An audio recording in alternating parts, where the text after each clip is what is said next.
Good evening, my friends. This is Paul, and tonight I'm going to be reviewing to you Kirby's Extra Epic Yarn for the 3DS. This is a port of a Wii game called Kirby's Epic Yarn. Besides the fact that the developers cleverly spelled out Key with this game's initials, this was a fairly somewhat high-praised but overlooked gem on the Wii because while it was an interesting new art style and gameplay approach for the Kirby series, and to a certain extent platformers in general, have you seen what the Yoshi series has done since then? It was also criticized for being way too easy. Now, Kirby games are generally known for being cakewalks. Can you think of any hard Kirby game? Anyone? But this game just took it way too far by making it so that Kirby literally couldn't even die. Even if he did so-called fall into a pit or get hit by a boss, he'd just lose a couple of beads and maybe have an angel send him back near the beginning of the course. Whatever, right? Well, the thing is, beads don't really do much in the grand scheme of things. Sure, you can use them to, get new furniture and progress certain side aspects of the story, like, oh, you can add a second floor to the apartment so more people can play hide and seek with you. Yay! It doesn't have the same appeal as the losing coins in Mario Odyssey did, because the coins could help you get, power moons that would help you progress through the main story, whereas beads are kind of just like, well, every major platformer nowadays has to have some kind of collectible. Like Mario has coins, so this game is going to have beads. The beads don't even get you, an extra life or anything like that. They're kind of just, again, there for the sake of being there. However, despite that, while the original game bored me nearly to death, the remake did one thing that convinced me to stick around the entire time. Besides the fact that it was also on a portable device, so I could play it wherever I wanted, as opposed to trying to sneak in as much living room time as possible on the TV, the 3DS version added Amiibo support. If you scanned a Kirby or Waddle Dee Amiibo, you could get the ability to shoot yarn balls whenever you wanted. In the original game, and to an extent this game as well if you don't have the Amiibo, instead of inhaling the enemies and spitting them back out, because Kirby is now made of yarn and the air passes through him, he will shoot out a strand of his own yarn and use that to wrap the enemy in a ball and then chuck it. If he grabs a really big enemy, it'll be a big yarn ball.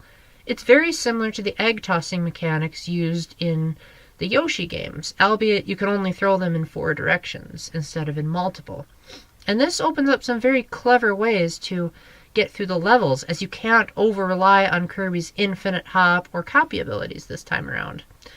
With the Amiibo, you can basically do that whenever you want. With the King DDD Amiibo, you can shoot bombs whenever you want, which is normally an ability that's specific to context. One of the new things about this game is Kirby now has Ravel Abilities, which are kind of like the copy abilities in the past, except that instead of taking them from enemies, you sort of get them as gifts at certain parts of the level. And then we have Meta Knight, which is by far the best Ravel ability in the game. You get a sword. Do I even need to explain how satisfying that feels? It made me feel like I was legit playing Kirby Superstar again, which is what I always look for in a Kirby game. And it was wonderful.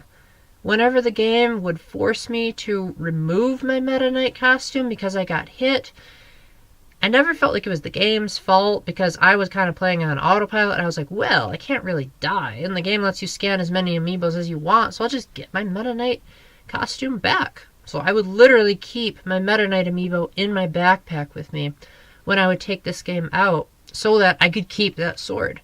Okay, maybe I'm a testosterone-filled guy that really needs action-packed games, but I'm telling you, that made all the difference in the world, dearie. Hope most of you got that. Basically, it made you feel like you were actually in an action-packed platformer as opposed to just walking through and just doing the motions. That's not all this remake added, but I just wanted to say it made it a heck of a lot more fun for me. Kirby's Epic Yarn in general also suffered from not really having any minigames. So the 3DS version added 2 new ones. The one you're seeing right now is called DDD GoGo. What a nice, clever name. Where it's an autorunner, just like the Poochie levels in the 3DS port of Yoshi's Woolly World. DDD can slide on his belly, just like the penguin suit in New Super Mario Bros. Wii. He can jump, because it's an auto-scroller. What auto-scroller doesn't have jumping? and he can swing his hammer in a circle, and you have to collect as many beads as you can and try to get a high score. There's also Slash and Bead, where you control Meta Knight in free flying mode, and you have to slash as many enemies as you can, and once you fill up the meter above Meta Knight's head, then he can unleash a huge burst that destroys all of the enemies on the screen. These minigames are fun, but the thing is, you have to progress through the game to unlock the stages, and the game doesn't do a very clear job of telling you that. At first I thought, oh, is it just because I didn't get a high enough rank? Turns out that while you do get rewarded for different ranks, all they really give you are just these buttons that, turn into stuff. Nowhere near as amazing as, say, trophies or the keychains of games of the past. It just sort of felt like, oh, that's it? So in the end, they ended up being fun time wasters, but not levels that I would want to play through again and again and again, although that's stereotypical Kirby flair by now with its minigames. The original Epic Yarn also had a co-op mode. Take that, Return to Dreamland. This game beat you to it. However, that was entirely removed for the 3DS version. Prince Fluff, is the new friend that Kirby meets while he's in Patchland, and while a second player could control him in the Wii version, in this version he kind of just shows up and gives you some beads or a Ravel ability, and that's about it. So when the narrative says, Kirby and Prince Fluff defeated Yin Yarn and brought peace back to the kingdom, I couldn't help but feel like Prince Fluff hardly did squat. I did all the work. They should have changed that line of dialogue to say, well, Prince Fluff helped a little bit, so Kirby applauded. Could it really have killed them to just change one line in the script? Now, don't get me wrong, the script is generally very amusing by Kirby standards. I mean, heck, most Kirby games don't have a script at all, so that in and of itself is refreshing. The game contains the same narrative as the Wii version, and the same, loving nursery rhyme type of vibe from the narrator. I love how the villain of the game, Yin Yarn, is given a little bit of humor. He has a magic tomato that Kirby inhales before he gets turned to Yarn, which is what gives Kirby the ability to do all of these abilities as Yarn. And he's like, no, this is my tomato, don't take it. Which actually left me feeling kind of sorry for him, which I can't really say about most other Kirby villains. Same thing with after he captured King DDD and Meta Knight. He says, no, Dreamland is mine! I don't know what I will do with it, but I'll figure something out. And I thought to myself, that doesn't exactly sound villainous. It sort of sounds like he just wants to make Dreamland full of patches. I mean, is there really anything wrong with that? It looks a heck of a lot better than most Kirby games. So when he was actually defeated, I sort of felt a sense of letdown. Maybe this villain should have gotten his Once Upon a Time share and got a chance at redemption or something like that. Kirby games have done that in the past. Why couldn't this one have done that? Extra Epic Yarn also adds touchscreen compatibility. I'm keeping that in the script, by the way, with decorating Kirby's house. Because, while Kirby's staying in Patchland, he's got to have a place to stay. And the touch controls work fine. They're nice and intuitive, even if I'm not particularly a fan of decorating houses. That fad went away a long time ago in Animal Crossing. I still appreciate it for those that did have an urge to express themselves through furniture. The 3DS version adds a couple of new pieces of furniture to collect as well, so that gives completionists more to look forward to. You can also share your house designs with people using Street Pass, assuming you can actually get another person that's playing this, because a lot of people have kind of moved on from the 3DS now, so while that feature is included, while the inclusion of that feature is a good one, I don't know if the developers will get the intended effect because of the fact that this game released so late into the 3DS's lifestyle. The transformations are back, but instead of using motion controls, they now just relate to the circle pad and the LNR buttons, which work okay, except for the level where you play it as a train. That one was a nightmare, trying to get Kirby to do what I wanted. Generally speaking, the game played okay. I thought that the two biggest issues I had were the fact that the circle pad was just way too sensitive. I just tilted a little bit, and Kirby would turn into his car, and I'd hear the annoying horn beeping, and I'd be like, whoa, Kirby, slow down, I'm just trying to make one simple little jump here. It worked well when I was in a hurry, but if I just wanted to make a nice casual jump, Kirby would often careen off the edge, without my input. And to compare this was designed with a Wii remote held sideways in the original version. So it felt kind of odd that they'd add more force feedback to a game that wasn't originally designed for it. Normally, I'd be applauding this change, but in a Kirby game where you have to have very precise platforming, that can be an issue. Now, just because this game doesn't let you die, it doesn't mean that there's a lack of challenge. There's a lot of stuff to collect in each level, which will give completionists a blast, especially because this game has an amazing soundtrack, and you can grab CDs in the levels that'll allow you to listen to the in-game soundtrack player. Yes! Okay, that was in the Wii version as well, but it's nice that they kept it preserved for the 3DS.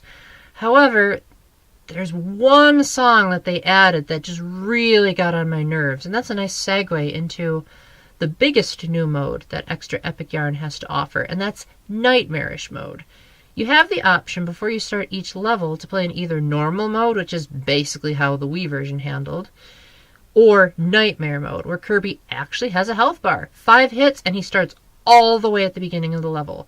No checkpoints.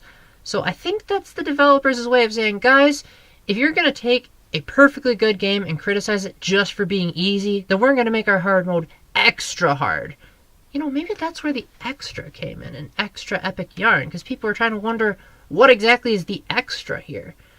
Maybe the developers forgot to put hard, and they just marketed it as Kirby's Extra Epic Yarn instead of Kirby's Extra Hard Epic Yarn. I think honestly that would have probably increased the sales numbers a lot. However, the big problem with Devilish mode is that this devil creature will appear that looks a lot like Nightmare from Kirby's Adventure, and this absolutely ear-splittingly awful musical play whenever he's on the screen. And the only way to get rid of it is to hit him with a yarn ball. If you have an Amiibo, of course, that's no problem. Just scan a Kirby or Waddle Dee and just, hit him. Or even better, use Meta Knight's sword. But if you don't have that, that can be a huge pain to have this Nightmare guy following you around, and then he temporarily disappears and completely disrupts an otherwise practically perfect soundtrack. Most of the game comprises of soothing piano melodies with occasional orchestra thrown in there, but this has to be some of the most well-produced live music I have ever heard on the Wii that's not fully orchestrated. I really think this game's soundtrack could have been shown more love in Smash Brothers, although with it being peaceful and all that, I can kind of see why they held back. That being said, if I could make one change to the Nightmarish mode, I would say, why couldn't they have just gotten rid of the Nightmare guy? Or made that a separate mode and made a hard mode, and then there would be a normal mode. But even that has problems, because even if you play in normal mode, you don't have the option to actually play it the way the Wii version was intended. There's no way to turn off the Ravel abilities, so if you preferred the original try to do everything without any abilities vibe, you can't do that. You just have to ignore the copy abilities, or just don't scan an Amiibo. If you want to play the game in co-op, well, too bad. You're just going to have to get the Wii version. If you want to play the game at 60... Actually, I'm not sure what the frame rate was, but I know it's slower in this game. Well, too bad. I feel like if you played Epic Yarn before, there's just not enough new stuff here. For me, this was amazing. I don't think this game was mind-blowing or anything, but it certainly wasn't bad. It's definitely probably my second or third favorite Kirby game next to Superstar Ultra and Planet Robobot, because there are some very interesting platforming sections that, while they're not very punishing, they do require precise jumps and good timing if you want to actually progress through the level and actually beat it. In addition to that, there's some really interesting fan service near the end of the game, and the writing always made me chuckle, even if I thought it could get a bit ridiculous at times. Extra Epic Yarn is probably worth at least a rental if you haven't played the original Epic Yarn. If you're a Kirby fan, you might be disappointed by the change in the formula, but I think you'll gradually get used to it, as the game still sounds and plays a lot like a Kirby game, despite the removal of many series staples. However, if you've already played the Wii version and are looking for more, you can safely skip this. There's just not enough new stuff here besides new minigames and Ravel abilities. With that, thank you very much for watching. Let me know if I missed anything in the comment section, and until the next time, keep the faith, stay epic, God bless, and hold on to your favorite sock. It'll help you meet up with your new buddy. Bye!